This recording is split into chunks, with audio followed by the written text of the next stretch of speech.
Monica, alam kong hindi dapat ikaw ang umako ng responsibilidad ko kay Hope. Pero sa kalagayan ko, ay hindi ko talaga siya kayang alagaan o bigyan ng sustento si Hope. Kaya alagaan mo siya na parang anak mo. Sa'yo na si Hope. Nagmamahal, Nimia. Ibig sabihin, ibinigay na nga ni Mrs. Ozdemir si Hope sa'yo. Hindi mo ba binigay niya na sa akin yung bata? Eh bakit ho ngayon biglang gusto niyang kunin sa akin ulit?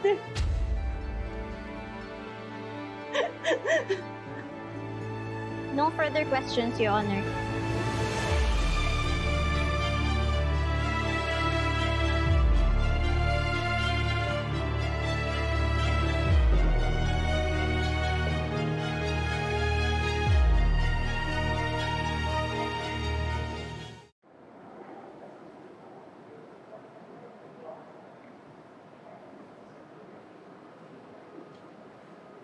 Your Honor, may I propound my questions in the vernacular?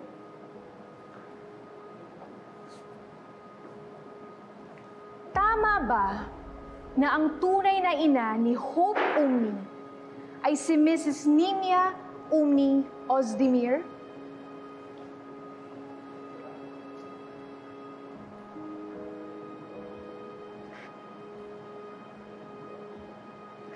Uulitin ko ulit ang tanong ko. Si Mrs. Nimia Umni Ozdemir ba ang tunay na ina ng bata? Opo. Kung siya ang tunay na ina, at kapag mag-request tayo ng DNA test ni Hope at Nimia, lalabas na 99.99% na mag-ina talaga sila. Pero nilagay mo sa baptismal certificate na ikaw ang ina ng bata. Hindi ba pandaraya ang ginawa mo? Objection, Your Honor. The petitioner's attorney is badgering my client. Na-discuss na po namin to kanina. Your Honor, nais ko lamang linawin ang aking tanong. Ask specific questions only. Tama bang pangalan mo ang nilagay mong ina ni Hope sa baptismal certificate? Opo. Your Honor, may I confront the witness with our previously marked exhibits?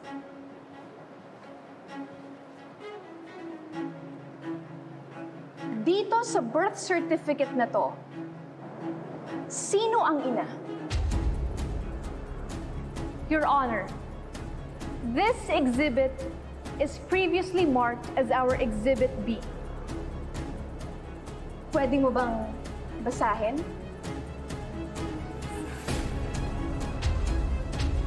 Nimia Umni. Tama.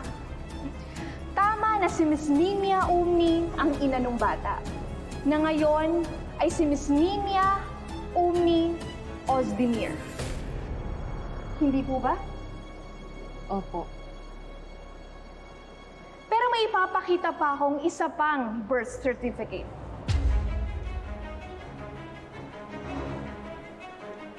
Your Honor, this exhibit is previously marked as our Exhibit C.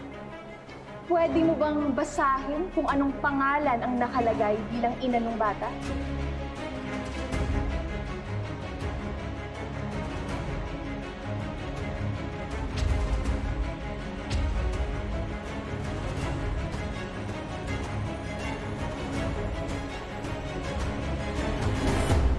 O gusto mong ako na ang magbasa?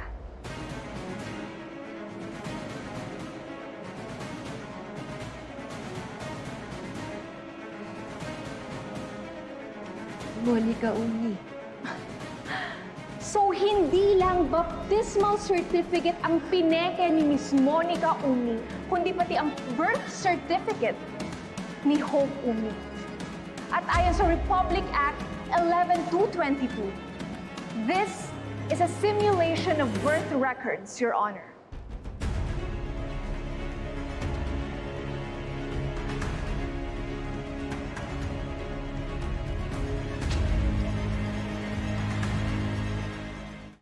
Aaminin ko, kailangan yun para sa pag-aaral ng bata, kaya ko ginawa.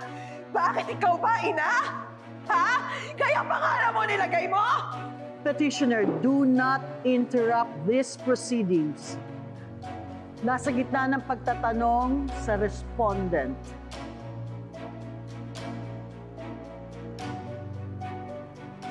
Ginawa ko lang naman yun kasi Dahil akala mo sa'yo si Hope.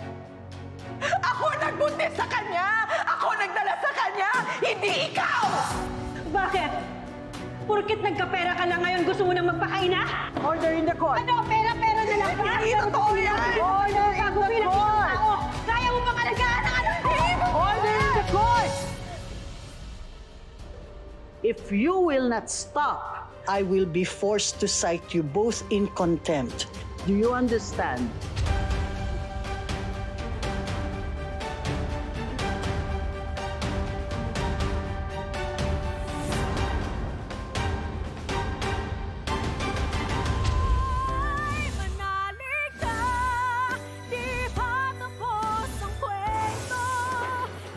Bakit ka malungkot? Di ba yan ang ambisyon mo, yung maging lawyer ka? I'm sorry po kung galit pa rin kayo sa akin. Malaki lang po kasi yung utang na loob ko kay Carlo Rene. Well, wala akong pakialam kung anong relasyon mo sa babaeng yon. Kung atrato mo sa kanya bilang ina, nasa sayo yon. Pero nangako ka sa akin at pinaasa mo ko. I can't forgive you just because you look devastated from what happened inside. Mukhang tama si Constantino na hindi ka pa ready na mag-handle ng case. Oo nga, magkalaban tayo sa korte, pero in real life, yung kaibigan mo susuportahan mo, di ba? Tama. Are you talking to Lilet? May evidence pa ba tayo na magpapanalo sa atin? Hanggat hindi pa tapos yung presentation natin, hindi pa tayo pwedeng sumuko, hindi pa tapos yung laban, may isa pa tayong testigo. Monica! Lumabas ka dyan! Ilabas mo yung anak ko! Sino?